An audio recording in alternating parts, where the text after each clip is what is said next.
Pendant sa visite en France, le président de la République populaire de Chine, Xi Jinping, n'a pas fait de concessions stratégiques.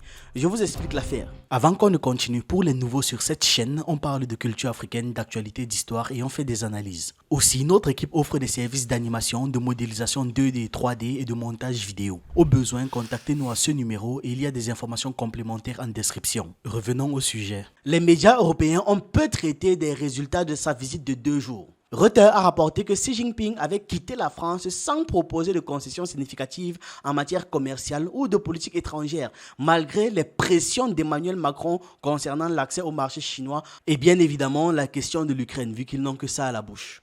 On va commencer par rappeler le contexte.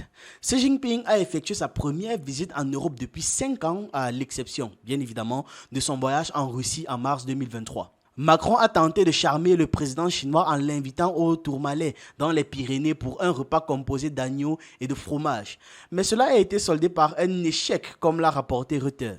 Le 7 mai au soir, Xi Jinping s'est rendu en Serbie où il a participé avec le président serbe à une cérémonie commémorative du 25e anniversaire du bombardement de l'ambassade chinoise à Belgrade par l'OTAN.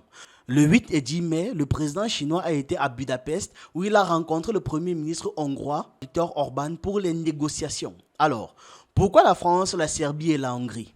Il y a 60 ans, la France est devenue le premier grand État occidental à établir des relations diplomatiques avec la République populaire de Chine au niveau des ambassadeurs. Les relations franco-chinoises ont longtemps été à l'avant-garde des relations entre la Chine et l'Occident. La Serbie, quant à elle, est le principal partenaire stratégique de la Chine en Europe centrale et orientale et est souvent qualifiée d'amitié de fer. La Hongrie est également un acteur clé dans la région pour la Chine et un partenaire majeur dans la promotion de l'initiative chinoise à l'échelle mondiale. À la veille de la visite de Xi Jinping en France, 3 principaux objectifs ont été établis pour les négociations entre Emmanuel Macron et le dirigeant chinois. Tout d'abord, les Européens sont préoccupés par de graves déséquilibres commerciaux avec la Chine. Selon Joseph Borrell, chef de la diplomatie européenne, le déficit commercial de l'année dernière s'est élevé à 291 milliards d'euros, soit 1,7% du PIB de l'Union européenne tout entier. La Commission européenne s'inquiète notamment de l'afflux de véhicules électriques en provenance de la Chine. L'Union européenne, suivant l'exemple des États-Unis,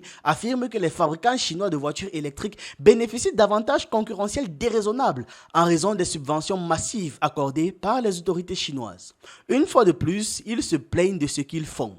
L'Europe dépense beaucoup d'argent pour donner des avantages concurrentiels à leurs grosses entreprises, mais ils n'ont simplement pas le niveau des Chinois, c'est tout, et pour ça ils se plaignent. Face à cette accusation, Xi Jinping a affirmé que les problèmes de surcapacité en Chine ne constituent pas un avantage comparatif ou une réponse à la demande mondiale. Pas du tout, il y a le reste du monde, vendez là-bas. En Europe, bien évidemment, cela a été interprété comme indiquant que les progrès dans les négociations sur le sujet aujourd'hui sont très incertains. Et a raison. C'est pas comme s'il a laissé un doute là-dessus.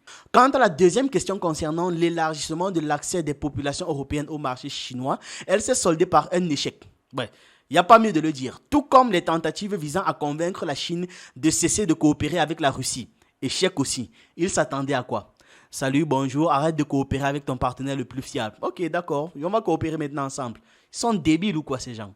C'est évident que la Chine n'est pas prête à abandonner ses positions établies. Et la Chine a été claire. Ses relations avec Moscou ne doivent pas être évaluées par d'autres pays, pas des pays tiers, comme il dit.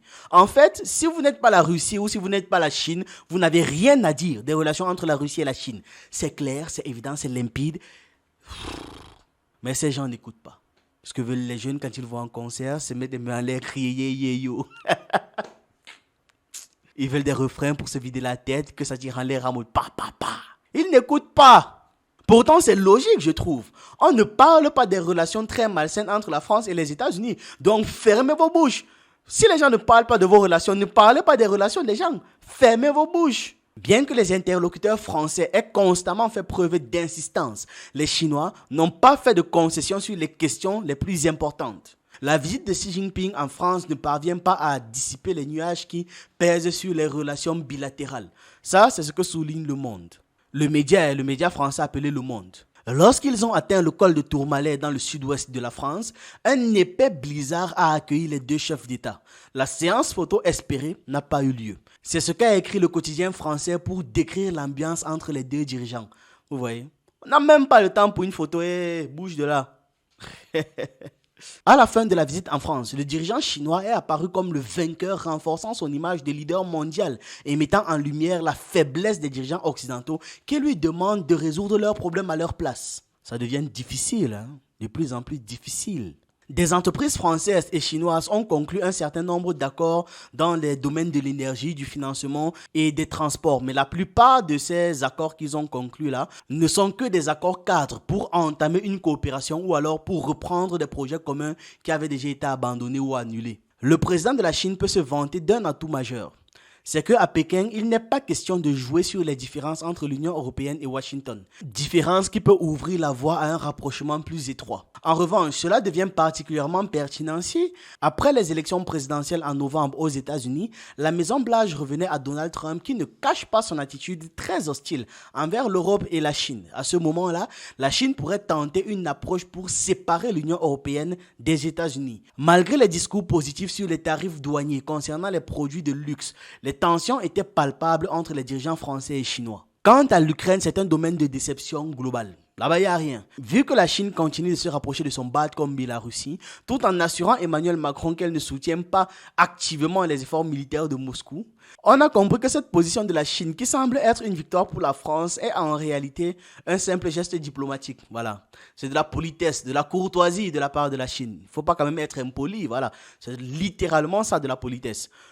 Allez vous faire foutre quand même, mais avec politesse. Contrairement à la séparation sino-soviétique qui a favorisé le rapprochement de l'Occident avec la Chine à la fin des années 1960, Pékin et Moscou sont désormais déterminés à s'opposer à l'ordre dirigé par les États-Unis. Ils ont la niaque, ils ont les dents, ils ont les crocs. En se tournant vers l'Est, Xi Jinping laisse derrière lui une réalité plus sombre à Paris. Les rêves de l'Occident sont brisés et il n'a laissé aucun espoir. Du point de vue de Pékin, les résultats de la visite de Xi Jinping sont sans aucun doute perçus comme extrêmement fructueux, bien évidemment. Tout d'abord, il y a eu consensus entre la Chine et la France sur la nécessité de lutter contre l'hégémonie américaine. Au moins, c'est une bonne chose de fait, c'est coché. Au cours des 5 dernières années, les relations entre la Chine et l'Europe ont été marquées par des hauts et des bas, notamment pendant la pandémie de Covid-19 et le conflit russo-ukrainien. Pékin estime qu'il est particulièrement important que l'Europe adhère aux principes selon lesquels ses relations avec la Russie ne visent aucun tiers. Dans ce contexte, le dirigeant chinois a lancé un message pour montrer que, de manière indépendante, malgré l'évolution de la situation internationale, la Chine reste fermement engagée à étendre sa coopération avec l'Europe et à soutenir son autonomie stratégique. Concernant maintenant les différences de valeurs, de systèmes politiques et de modèles de développement, celles-ci ne constituent pas un obstacle à la coopération, mais une base pour échanger l'expérience et avoir des expériences complémentaires tout simplement. Pour la Chine, l'Europe est une opportunité. Et si l'Europe les dérange trop, l'Europe sera une cible sur la carte. On termine la vidéo avec une actualité en Afrique. Au Mali, le dialogue national a proposé la candidature d'Assimi Goïta aux prochaines élections présidentielles. La phase nationale du dialogue intermalien pour la paix et la réconciliation nationale s'est conclue vendredi à Bamako par l'adoption de plusieurs recommandations, dont la prolongation de la durée de la transition de 2 à 5 ans. Ce qui veut dire simplement qu'Assimi Goïta va mettre plus de temps que prévu. Après 5 jours de travaux, les participants à ce dialogue ont recommandé, entre autres, l'ouverture des négociations avec les groupes armés maliens et la prolongation de la durée de la transition de 2 à 5 ans. Ils ont également suggéré que le colonel Assimi Goïta se présente à l'élection présidentielle, mettant ainsi fin à une période de transition. Initié par le chef d'État malien actuel Assimi Goïta, après le rejet de l'accord d'Alger de 2015 par le gouvernement malien, ce dialogue avait pour objectif de restaurer la paix, la réconciliation nationale et la cohésion sociale en assurant une gestion nationale de la crise malienne sans ingérence étrangère. Parmi les autres propositions, les participants ont recommandé la révision de la charte de la transition, l'élévation au grade de général du colonel Goïta ainsi que 5 autres membres éminents du pouvoir. Ils ont également proposé de durcir les conditions de la création des partis politiques, de réduire leur nombre et de supprimer tout financement public, ainsi que la dissolution de nombreux groupes d'autodéfense et de milices. Le dialogue a également préconisé d'engager un autre dialogue doctrinal avec des groupes armés dits djihadistes en faisant intervenir les érudits maliens pour définir le cadre des débats avec ces groupes selon les déclarations de Boubacar Sow, rapporteur général du comité de pilotage des consultations. Dans son discours de clôture, le président de la transition s'est engagé à prendre toutes les mesures nécessaires pour mettre en œuvre rapidement et suivre les recommandations tout en veillant constamment à défendre les intérêts vitaux du Mali. J'engage les organes de la transition à prendre les dispositions qui s'imposent pour la mise en œuvre diligente de ces positions, a déclaré le colonel Assimi Goïta à la clôture de cette cérémonie de dialogue retranscrite par la télévision d'État.